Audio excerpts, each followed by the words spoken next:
باللہ من الشیطان الرجیم بسم اللہ الرحمن الرحیم الحمدللہ وکفی وسلام علی عبادہ الذین اصطفی اما بعد۔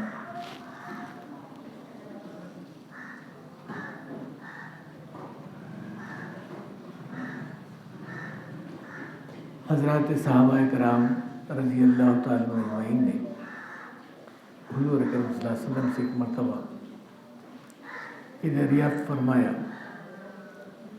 یا رسول اللہ سب سے بڑی نیکی کیا ہے؟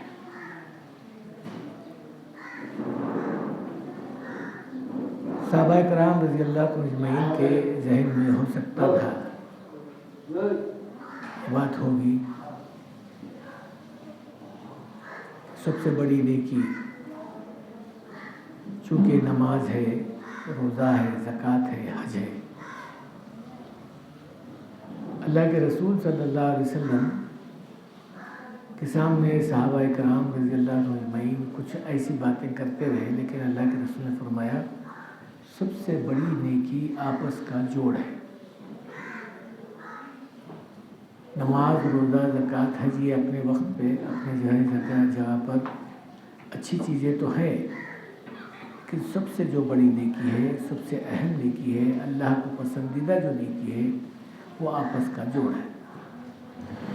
اور سب سے زیادہ اللہ کو جو مبغوض ہے، جس سے اللہ ناراض ہوتے ہیں، وہ آپس کا توڑ ہے۔ اسی لیے اکثر و بیشتر یہ کہا کرتا ہوں میں، آپس میں جھوٹ بول کر جوڑنا یہ نیکی ہے، سچ بول کر توڑنا یہ بہت بڑا گناہ ہے، اور اللہ کی ناراضگی کا سبب بھی بنتا ہے۔ اور دنیا کے لوگوں کو بھی یہ بات بڑی بھلی معلوم نہیں ہوتی جو آدمی سچ بول کر آپس میں توڑ کر آتا ہے۔ اگر آپ ذرا سا شریعت پر غور کریں گے تو ہر وہ احکام کے اندر آپ کو جوڑ کا ہی معاملہ ملے گا۔ جیسا کہ اسلام کے 5 ارکان میں سب سے پہلا رکن ایمان کا، جس ایمان کے رکن کے اندر اللہ نے رسول کریم صلی اللہ علیہ وسلم کو ابتدائی مرحلے میں صفا و مروہ کی پہاڑی پر اعلان فرمایا تھا کہ اے لوگو قولوا لا الہ الا اللہ تفلحوا، کہو اللہ ایک ہے، اور پھر میں اللہ کا نبی بنا کر دنیا میں بھیجا گیا ہوں تو کامیاب ہو جاؤ گے۔ تو حضرات صحابہ کرام رضی اللہ تعالیٰ اجمعین بہت سارے لوگ جمع ہوئے۔ سب سے پہلے حضرت ابوبکر صدیق رضی اللہ تعالیٰ عنہ آپ پر ایمان لائے، بڑوں میں، بچوں میں حضرت علی، عورتوں میں حضرت خدیجہ الکبریٰ، غلاموں میں زید بن حارث رضی اللہ تعالیٰ عنہ، یہ ایمان میں داخل ہوئے۔ اس کے بعد اللہ کے رسول صلی اللہ علیہ وسلم سے حضرت ابوبکر صدیق رضی اللہ تعالیٰ عنہ یہ نہیں پوچھے کہ بھئی کیا کرنا ہے، کیا محنت کرنا ہے، آپ کی کیا بات ماننا ہے، یہ نہیں پوچھے، چونکہ اللہ کے رسول صلی اللہ علیہ وسلم کی بعثت ہی کا مقصد یہ تھا کہ آپ ساری انسانیت کو اللہ سے جوڑنا ہے، اور پھر سارے کے سارے انسانوں کو آپس میں جوڑنا ہے۔ اس بات کا اعلان سب سے پہلے وہ مروہ کی پہاڑی پر کیا گیا تھا۔ چنانچہ حضرت ابوبکر صدیق رضی اللہ تعالیٰ عنہ وہاں سے ہٹے، مکے کی گلیوں میں ایک گشت کرے، لوگوں کو آپس میں جوڑنے کی بات کرے۔ کہتے ہیں کہ 6 آدمی صبح سے شام تک ایمان میں داخل کرانے کے لیے، جس میں حضرت عثمان غنی رضی اللہ تعالیٰ عنہ بھی ہے، لے کر آ کے اللہ کے رسول صلی اللہ علیہ وسلم کے سامنے پیش کرے کہ یا رسول اللہ، صبح سے شام تک میں اتنی محنت کیا ہوں، یہ میری کمائی ہے۔ حضور صلی اللہ علیہ وسلم بڑے خوش ہو کر کہنے لگے کہ اے ابو بکر، یہی کام نبیوں کا ہے، یہی کام اللہ کو پسندیدہ ہے کہ آپس میں ایک دوسرے کو جڑنا اور جوڑنا۔ چنانچہ رسول کریم صلی اللہ علیہ وسلم جہاں آواز دیے ہیں تو سب سے پہلے فارس سے حضرت سلمان رضی اللہ تعالیٰ عنہ آئے، حبش سے حضرت بلال حبشی رضی اللہ تعالیٰ عنہ آئے، روم سے حضرت صہیب رضی اللہ تعالیٰ عنہ آئے۔ ان لوگوں کو جوڑنے کا اصل مقصد تھا کہ ایمان کے اندر، اسلام کے اندر جوڑ ہے، توڑ نہیں ہے۔ یہ بات آپس میں ایک دوسرے کے لیے ایسی ہی ہے جیسے آدمی کھانا کھانے کے بعد پیٹ بھرتا ہے، پانی پینے کے بعد پیاس بجھتی ہے، ایسا ہی اسلام کے اندر ہی آدمی کو جوڑ ملتا ہے، کسی اور کے اندر نہیں ملتا۔ مثلا کپڑے سے کپڑے کو جوڑنے کے لیے سوئی اور دھاگے کی ضرورت پڑتی ہے،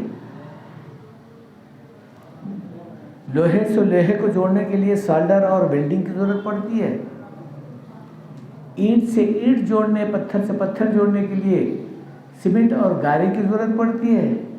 تو کہا انسان سے انسان کو جوڑنے کے لیے کلمے کی ضرورت ہی پڑتی ہے، اس کے علاوہ کوئی دوسری ضرورت نہیں ہے۔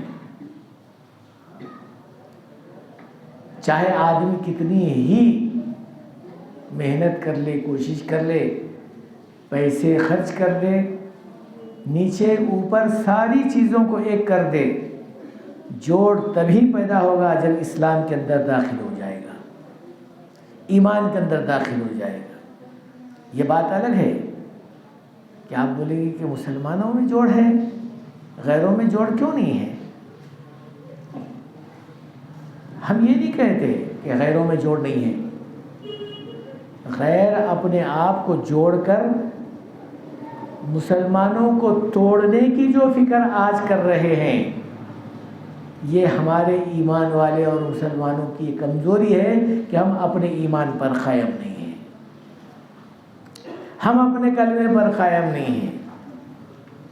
ہم اپنے کلمے پر اور اپنے ایمان اور اپنے قرآن اور اپنے حدیث پر، اپنی شریعت پر قائم ہوتے، شاید آج یہ نوبت نہ آتی۔ اللہ کے رسول صلی اللہ علیہ وسلم سے ایک مرتبہ بہت دیر تک نماز میں دعا کرتے رہے، صحابہ کو یہ شک ہونے لگا کہ شاید حضور صلی اللہ علیہ وسلم سجدے کے اندر انتقال کر گئے۔ جب سجدے سے سر اٹھائے تو لوگ کہنے لگے کہ ہاں ابھی موجود ہے۔ حضور صلی اللہ علیہ وسلم سے پوچھا گیا یا رسول اللہ، آپ کے تعلق سے تو ہم شک میں ہی پڑ گئے کہ آپ کی شاید روح قبض ہو گئی، کیونکہ اتنی دیر تک سجدہ ہوا۔ تو اللہ کے رسول صلی اللہ علیہ وسلم نے کہا کہ میں اللہ سے 3 دعائیں کیا، جس میں سے 2 قبول ہوئے، 1 رد ہو گئی۔ وہ 2 دعائیں کیا تھیں؟ 2 دعائیں تھیں کہ اے اللہ، میری امت جس کی وجہ سے کسی ایسے دشمن کے حوالے نہ ہو جائے کہ پوری کی پوری امت ختم کر دیا جائے، کوئی ایسا دشمن مسلط ہو جائے جس کی وجہ سے پوری امت ختم ہو جائے، پھر تیرا نام لینے والا کوئی نہ رہے۔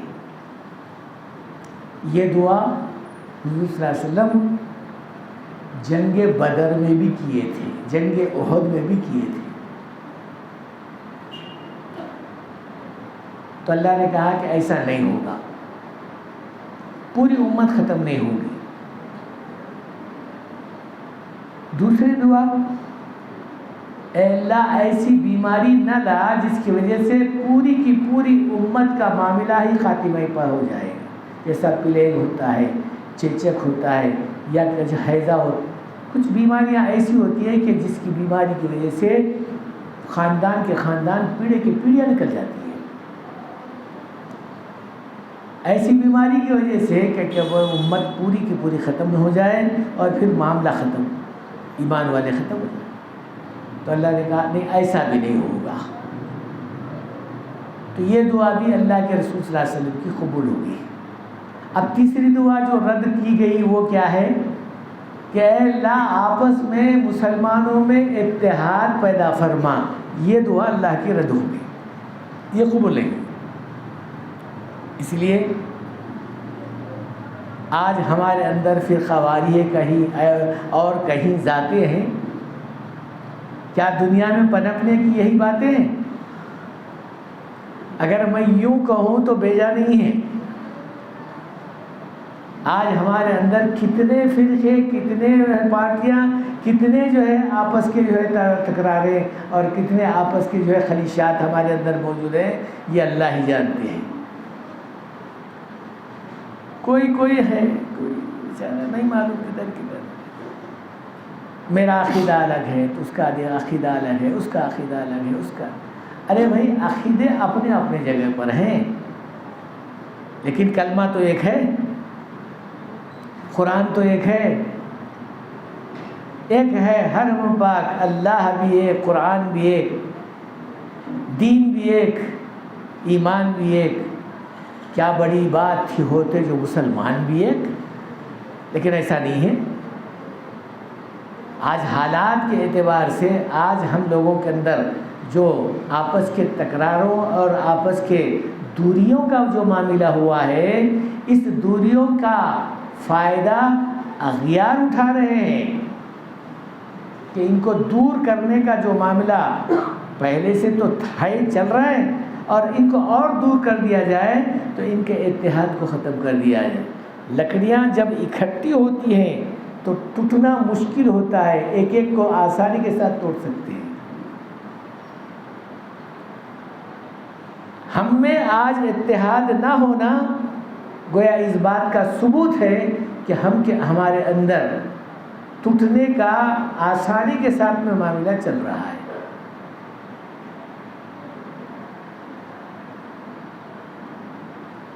یہ بات الگ کہ بھئی ہم لوگ ایک ہی کلمہ پڑھتے ہیں، جب حالات کے اندر ایسا معاملہ ہو جاتا ہے تو نہیں معلوم، ذرا ہاں میں ہوں ملا جاتا ہے۔ لیکن میرے بزرگوں دوستو، جب اتحادیت کا معاملہ ختم ہو جاتا ہے تو پھر لوگوں کو آسانی کے ساتھ ہمارے اوپر حکومت کرنے کا موقع مل جاتا ہے۔ یہی بات میں آپ کو اس سے پہلے بتا رہا تھا کہ غیروں کے اندر یہ کانفرنس میں ریزرویشن پاس ہوا کہ ان مسلمانوں کے اندر 3 باتوں کا اگر معاملہ ختم کر دیا جائے یا پیدا کر دیا جائے تو پھر ان کی ہوا نکل جائے اور ان کے اوپر آسانی کے ساتھ ہم حکومت کرنے والے بن جائیں۔ تو 3 باتوں میں سے پہلی بات توحید کا ختم کر دینا، رسالت سے دور کر دینا اور اتحاد آپس میں ختم کرا دینا۔ اب توحید کا تو مسئلہ، یہ بات اپنی جگہ پر ہے کہ توحید کہاں تک ہماری جو ہے برقرار ہے، اللہ کے ایک ماننے کا جذبہ ہمارے اندر کتنا ہے، اور مانتے ہیں تو کہاں تک اس کے اوپر عمل کر رہے ہیں، یہ تو اللہ ہی جانتا ہے۔ اس سے پہلے بھی میں آپ کو ذکر کیا، حضرت نظام الدین جو آج تبلیغی جماعت کا مرکز کہلاتا ہے، میں کافی وہاں پر جا چکا ہوں۔ مولانا انعام الحسن صاحب جو اس سے پہلے وہاں پر جو ذمہ دار آدمی تھے، ان کے پاس یہ کتاب آئی جو کافی بہت ضخیم کتاب تھی، اور وہ ایک یہودی لکھا تھا، اس یہودی نے اپنا اسٹیٹمنٹ لکھا اور اس جگہ پر نظام الدین میں قریب بڑی مشکل سے 1 سے 2 آدمی 1-2 دن تک بڑی مشکل سے رہتا ہے.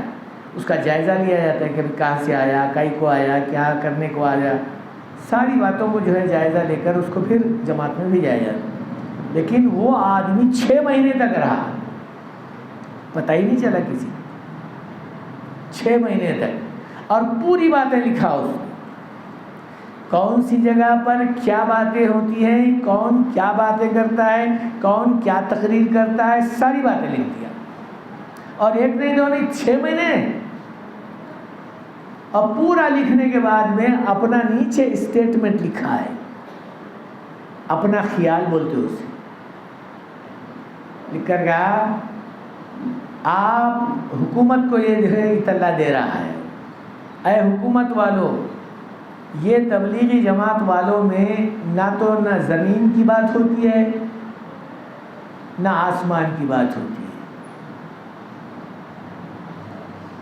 نہ زمین کی بات ہوتی ہے نہ آسمان کی، بلکہ زمین کے نیچے کی باتیں ہوتی ہیں یا تو آسمان کے اوپر کی باتیں ہوتی ہیں. اس سے تمہارے کو کوئی سروکار نہیں. ایک دوسری بات یہ ہے، ان کو چھیڑنا گویا دوسرے معنوں میں اللہ کو چھیڑنا ہے، کیونکہ زمین کے نیچے کی اور آسمان کے اوپر کی تو باتیں کر رہے ہیں لوگ، سیاسی باتیں تو کچھ کرتے ہی نہیں. تو کہا یہ لوگوں کو چھیڑنا گویا دوسرے معنوں میں اللہ کو چھیڑنا ہے. تیسری بات یہ ہے، اگر ان کو اپنی جگہ سے ہٹانا ہے تو میرا ایک اسٹیٹمنٹ، یعنی میرا ایک خیال، اپنا جو ہے خیاس لکھا اس نے، ان کو توحید سے ہٹا دیا جائے، ان کو اقطاعیت سے ہٹا دیا جائے، کیونکہ یہ ایک کی بات کر رہے ہیں. جب تک ایک کی بات کریں گے تو یہ نیک رہیں گے، بدی کا کوئی سوال ہی نہیں پیدا ہوتا. اسی بات پر تو ہم کو جمع کیا گیا تھا، 1 نہیں 2 نہیں 1,24,000 نے حضرت والسلام نے 1,24,000 پیغمبروں نے بس ایک خدا کے اوپر جمع کرنے کی فکر اور کوشش کیے تھے. آخر میں حضور صلی اللہ علیہ وسلم اس کو پورا تکمیل کر گئے، جس کو قرآن نے کہا الیوم اکملت لکم دینکم الاسلام دینا، ہم اس دین کو مکمل کر دیے. تو میرے بزرگوں دوستو، اس دین کو جہاں مکمل کر دیا گیا، اب اس کے اندر کوئی تفرقہ، کوئی فرق پڑنے والا نہیں ہے. لیکن اگر کوئی فرق پڑ گیا تو پھر اس دین کو پھر مکمل کرنے والا بھی کوئی نہیں. بہت مشکل کا مسئلہ ہے. اسی لیے اس چیز کو جو ہے اخذ کر کے، اس چیز کو جو ہے لے کے گھر، یہ غیر لوگ کوشش کر رہے ہیں اس بات کی کہ ان لوگوں میں نااتحادیت پیدا کر دیا جائے. آپس میں 2 بھائی ہیں، آپ کو ایک پارٹی کرا دیا گیا، ان کو ایک پارٹی کرا دیا گیا. آپ کو ایک جو ہے طرف کھینچ دیا گیا، ان کو ایک طرف کھینچ دیا گیا. آپ کو ایک بات سمجھا دی گئی، ان کو ایک بات سمجھا دی گئی. کہا کہ نہیں مولانا، یہ بات بڑی مشکل سے جو ہے آپ کو سمجھائی جاتی ہے کہ آپ 11ویں شریف کو نہیں ماننا.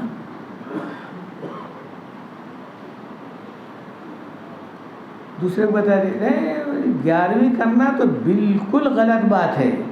ایک صاحب بولے نہیں، وہ 11ویں کے بغیر آدمی مسلمان ہو ہی نہیں سکتا ہے، اشارے ثواب کا کرنا ضروری ہے. اب یہ دونوں میں آپس میں لڑا دیا گیا، اتنا لڑا دیا گیا کہ دونوں آپس میں ایک دوسرے کے دشمن جان بن گئے. انہیں اس کو دیکھنے تیار نہیں ہے بیچارہ، انہیں اس کے پاس جانے تیار نہیں ہے، ایک دوسرے کے پاس آپس میں کھانا تو سلام تک کرنے کو تیار نہیں ہے. اب یہ اتحاد کہاں سے پیدا ہوگا؟ تو میرے بزرگوں دوستو، اس چیز کو سامنے رکھ کر غیر نے اس بات کا فائدہ اٹھایا کہ بھئی ان لوگوں کے اندر اتحاد کو ختم کر دیا گیا تو پھر ان لوگوں پہ آسانی کے ساتھ میں حکومت کر سکتے ہیں. چونکہ میں اس سے پہلے وہ آیت پڑھا تھا، وَلَا تَهِنُوا وَلَا تَحْزَنُوا وَأَنْتُمُ الْأَعْلَوْنَ إِن كُنتُم مُؤْمِنِينَ. گھبراؤ نہیں، پریشان ہو نہیں، ساری دنیا کی ساری چیزیں تم کو دی جائیں گی، بلکہ حکومت تمہارے حوالے کر دی جائے گی، بشرطے کہ تم ایمان کیا چیز ہے؟ تو یہی بات ہے، آپس کا اتحاد ایمان کی جڑ ہے. آپس کا اتحاد، آپس کا جوڑ، اسی لیے ہر جگہ پر آپ کو جوڑ کر دیا گیا، یہاں تک کہ کلمے کے اندر جوڑ، لا الہ الا اللہ محمد الرسول اللہ، جوڑ ہے. اگر جوڑ میں ذرا بھی فرق پڑا تو پہلے تو ایمان نہیں رہتا، اور ایمان اگر ہے بھی تو آپ جوڑ نہیں سکتے. یا تو لا الہ الا اللہ پڑھیں گے، یا تو محمد رسول اللہ نہیں پڑھیں گے، یا محمد رسول اللہ پڑھیں گے تو لا الہ الا اللہ نہیں ہوگا. دونوں کا جوڑ اگر نہیں ہوگا تو پھر کلمہ نہیں ہوگا، کلمہ نہیں ہوگا تو پھر مسلمان کہاں ہوگا؟ اسی لیے رسول کریم صلی اللہ علیہ وسلم ان ساری چیزوں کو بالائے طاق رکھ کر صرف ایک ہی بات پر آواز دیا تھا کہ اے لوگو قولوا لا الہ الا اللہ تفلحوا، کہو اللہ ایک ہے، پھر تو آپس میں ایک دوسرے سے جڑ کر رہو گے، ورنہ ٹوٹ جاؤ گے. آپس میں توڑ کا جو معاملہ ہوگا، چاہے آدمی کتنا ہی پرہیزگار ہو، نمازی ہو، چاہے کتنا ہی حج کرنے والا حاجی کیوں نہ ہو، اپنی جگہ پر خیرات کرنے والا کچھ کیوں نہ ہو، ساری باتیں ایک طرف، لیکن توڑ یہ آدمی کے لیے اللہ سے دور کرنے کا سبب بنتا ہے، اللہ کے رسول صلی اللہ علیہ وسلم سے دور کرنے کا سبب بنتا ہے.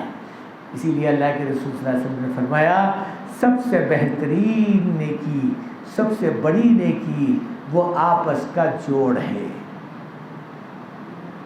جب آپس میں جوڑتے ہیں تو پھر آدمی کے اندر ایک قسم کی ایمانیات کی کیفیت پیدا ہوتی ہے، اور اسی کا نام اتحاد ہے. جب اتحاد آدمی کے اندر قائم ہوتا ہے تو ایمان کے اندر قوت پیدا ہونے لگتی ہے. ایمان کا قوت کا آنا، ایمان کے اندر طاقت کا پیدا ہونا، ایمان کے اندر ایک دم مضبوطی کا آنا، گویا اسلام کو صرف استحکام ہی نہیں بنتا بلکہ ساری کی ساری دنیا اس کے اوپر قائم ہونے کا ایک ذریعہ بنتا ہے. اسی لیے میرے بزرگوں دوستو، آج ساری دنیا میں اس اتحاد کو قائم کرنے کے لیے آپس کے جوڑ کو جو ہے قائم کیا گیا، چاہے وہ نماز ہی کے ذریعے سے ہو، ایک ہی صف میں ٹھہرے ہوئے محمود و ایاز، کوئی بندہ رہا نہ کوئی بندہ نواز. بھئی ایک صاحب چپراسی ہے، ایک صاحب آفیسر ہیں، لیکن دونوں ایک ساتھ پہ کھڑے ہوئے ہیں. کہیں ایسا نہیں ہوتا، بھئی تو چپراسی ہے میرے بازو نہیں کھڑے رہ سکتا نماز کے اندر. کہا ذرا بھی اگر فرق پڑ گیا، تھوڑا بھی خالی رہا تو نماز نہیں ہوتی، گھر قریب آ جا. تو کہا جہاں آدمی نماز کے اندر جوڑ پیدا ہو سکتا ہے تو میرے بزرگوں دوستو یوں فرمایا گیا نماز یہ اللہ تعالیٰ کی پسندیدہ عبادت ہے. اسی لیے اللہ کے رسول صلی اللہ علیہ وسلم نے فرمایا بہترین نماز وہ ہے جس نماز کو میں ادا کیا ہوں. کہا صلو رأیتمونی کما، جیسے میں نماز پڑھتا ہوں ویسے نماز پڑھو. کیا نماز کا کیا مطلب ہے؟ نماز کا مطلب یہ ہے کہ آپس میں جوڑنا ہے، خالی سجدہ کرنا نہیں ہے، رکوع کرنا نہیں ہے. 5 وقت آپ کو جوڑ دیا گیا ہے. مسجد میں آنا ہی آپ کو ضروری نہیں ہے، فرض نہیں ہے، واجب نہیں ہے، لیکن آپس کے دلوں کا جوڑ ضروری ہے، یہ بتایا گیا ہے. روزے میں بھوک اور پیاس رکھنے والا آدمی اور پھر پیٹ بھر کھانے والے آدمی کے اس درمیان میں جوڑ کیسا پیدا کرے، اس جوڑ کے واسطے روزے کو قائم کر دیا گیا ہے. زکوٰۃ مالدار کی مال اور غریب کے اندر حوالے کرنا یا اس کے جو ہے مدد کرنا، اس کی جو ہے اعتماد داری کرنا، اس کی خدمت کرنا، آپس میں ایک دوسرے کا جوڑ کر دیا گیا ہے زکوٰۃ کے ذریعے سے۔ حج کا ذریعہ تو ظاہر بات ہے، ساری دنیا کا انسان ایک ہی لباس کے اندر، ایک ہی جگہ پر، ایک ہی لباس کے اندر، چاہے اپنے وقت کا بادشاہ ہی کیوں نہیں ہو، لیکن اس کو ایک لباس کے علاوہ اگر دوسرا لباس پہنتا ہے تو اس کا حج بھی نہیں ہوتا، میدان میں ٹھہرا کر دیا جاتا ہے، سارے کے سارے لوگوں کے ساتھ میں جو ہے اس کو ٹھہرا کر دیا جاتا ہے۔ کہا کہ یہ جوڑ ہے، جوڑ، اس جوڑ کا مقصد ہی یہ ہے کہ آپس میں تم جڑ کر رہو، تڑ کر نہ رہو۔ اس واسطے فرمایا جھوٹ بول کر جوڑنا ثواب ہے، سچ بول کر توڑنا گناہ ہے۔ آپ دونوں میں لڑائی ہو گئی، میں سن لیا، ماشاءاللہ، لوگ میرے کو بہت اچھا سمجھتے ہیں، ارے مولوی صاحب کبھی جھوٹ بولتے نہیں، کبھی غلط بولتے نہیں۔ اب میں بول دیا، یہ صاحب آپ کو گالی دے رہے تھے، اور بالکل گالی دے رہے تھے، غلط بول رہے تھے، لیکن اگر یہ بات بالکل صحیح بول رہے ہیں، اس دونوں کے اندر آپس میں توڑ ہو رہا ہے، تو یہ بولنا ہی میرا بہت بڑا گناہ ہے۔ اسی لیے اللہ کو بھی پسند نہیں ہے نا یہ بات، سچ بول کر توڑ رہا ہے، دونوں کو دور کر رہا ہے، تو کہا سچ بول کر توڑنا بہت بڑا گناہ ہے، اور جھوٹ بول کر جوڑنا۔ آپ کی تعریف تو کرنا نہیں تھا، گالی دے رہا تھا، میں بولا کہ بھائی آپ کی تعریف ہو رہی تھی، آپ کی آہو بھگت کر رہے تھے، آپ کے بارے میں کچھ بول رہے تھے، یعنی اچھا بول رہے تھے، میرے بارے میں اچھا بول رہے تھے، میرا دشمن اور میرے کو اچھا بول رہا تھا، یہ ہو ہی نہیں سکتا، لیکن چونکہ یہ جھوٹ بول کر جوڑنے کی فکر کر رہا ہے، تو کہا جب آدمی جھوٹ بول کر آپس میں جوڑے گا، اللہ بھی اسے پسند کرے گا، اللہ کو بھی پسندیدہ ہے۔ چنانچہ میں ایک چھوٹی سی بات بول کر بات کو ختم کر دوں۔ میں جس مدرسے میں پڑھا ہوں، مدرسے مصباح العلوم لاتور، وہاں کے جو بانی تھے، ذمہ دار تھے مولانا عبدالغفور صاحب قریشی، خیر یہ بھی اللہ کے پیارے ہو چکے، اور وہاں کے جو ذمہ دار یعنی محتمم تھے سید طالب علی صاحب شیخ الاسلام رحمۃ اللہ علیہ کے یہ مجاز تھے، یہ دونوں بھی، چونکہ مولانا سید عبدالغفور صاحب قریشی وہ مدرسے کو شروع کرے تھے، آپس میں دونوں میں تکرار ہو گئی، انہوں چلے گئے وہاں سے، لاتور سے نکل گئے، ادگیر میں جا کر ایک مدرسہ خاسم العلوم کھول لیے۔ اب دونوں میں چونکہ اللہ کے بندے تھے، اللہ کے مقربین میں سے تھے، شیخ الاسلام مولانا حسین احمد مدنی رحمۃ اللہ علیہ کے یہ خلفاؤں میں سے تھے، لیکن دونوں میں آپس میں جہاں دوری ہو گئی تو ایک دوسرے کو دوسرا انہیں بات کرنا بھی مناسب نہیں سمجھتے تھے۔ اس وقت میں ان کے ایک شاگرد مولانا اسماعیل صاحب قاسمی ابھی موجود ہے،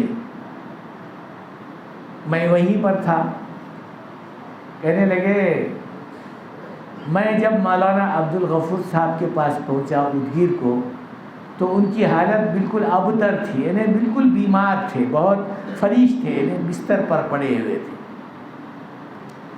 سید طالب علی صاحب جو مدرسے مصباح العلوم لاتور کے ذمہ دار تھے یا وہاں کے محتمم تھے، کبھی چہرہ تو دیکھنا کیا بلکہ بات کرنا بھی مناسب نہیں سمجھتے تھے، لیکن یہ جو مولانا اسماعیل صاحب درمیان میں ٹھہر کر جو کام کیے وہ یہ تھا کہ ان دونوں کو کس طرح سے ملایا جائے۔ آخری وقت میں حالات بالکل نازک ہے، تو سیدھا مولانا عبدالغفور صاحب کے پاس پہنچ کر کہنے لگے سید طالب علی صاحب آپ سے آخری وقت میں آ کر آپ سے ملنا چاہتے ہیں. وہ ذرا غصے والے آدمی تھے, ایک دم اٹھ کر بیٹھ کر کہنے لگے میرے سے ملنا چاہتا ہے, میں کبھی نہیں ملوں گا اس سے. کہنے لگے آپ کا بھی وقت بالکل کمزوری کا ہے, اور وہ بھی چاہتے ہیں کہ ہو سکتا ہے اللہ تعالیٰ کے یہاں پر آپ کا جو معاملہ کچھ اور ہو, اس لیے آخری وقت ہے ملنا. حالانکہ انہوں ملنا نہیں چاہ رہے, کبھی بولے بھی نہیں, کبھی ہوا بھی نہیں ایسا, لیکن یہ بیچ میں کام کر رہے ہیں. جب یہ بات کہے تو مولانا عبدالغفور صاحب نے کہا اچھا اگر وہ آنا چاہتا ہے تو ٹھیک ہے, وہ آنا چاہتا ہے تو ٹھیک ہے. سیدھا لاتور آئے. ادگیر سے لاتور 60 کلومیٹر ہوتا ہے, 60.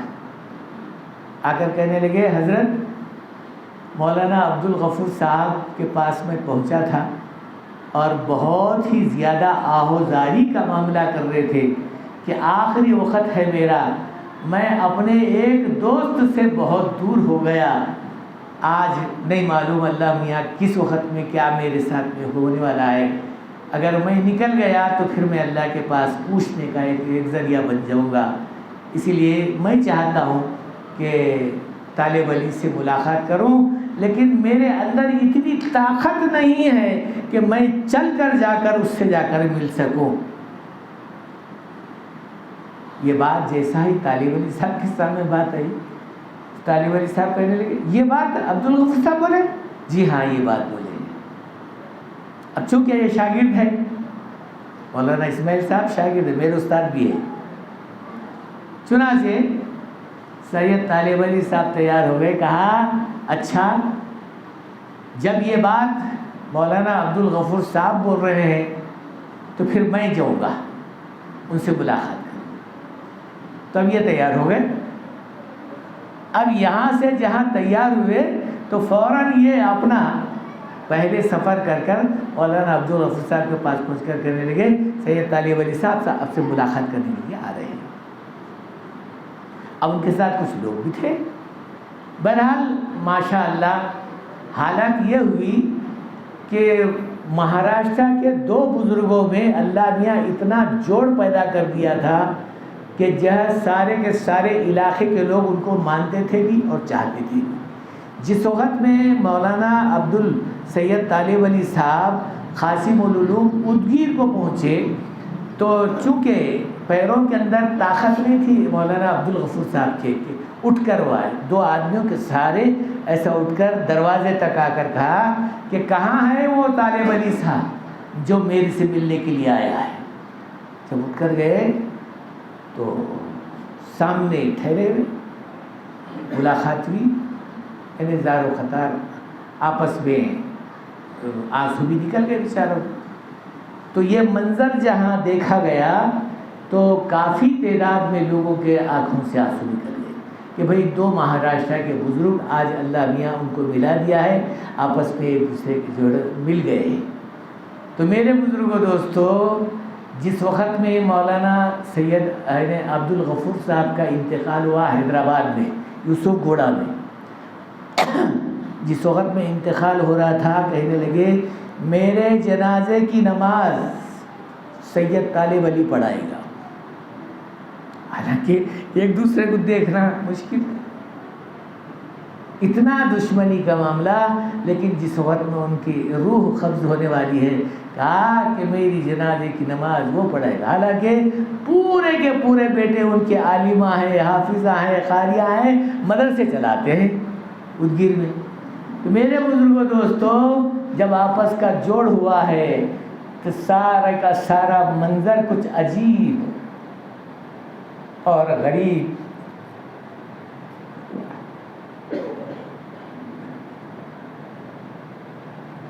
یہ اللہ کا فیصلہ ہے.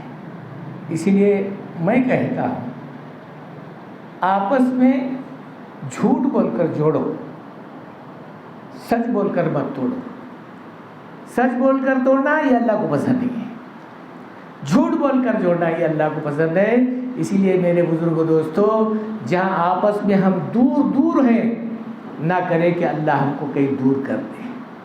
اس لیے آج اس بات کی کوشش کی جاتی ہے کہ ساری دنیا ایک ہو جائے اور ساری دنیا پھر سے ایمان میں، اسلام میں پھر داخل ہو جائے۔ اللہ ہم سب لوگوں کو اس پر عمل کرنے کی توفیق نصیب فرمائے۔ وما علینا الا البلاغ۔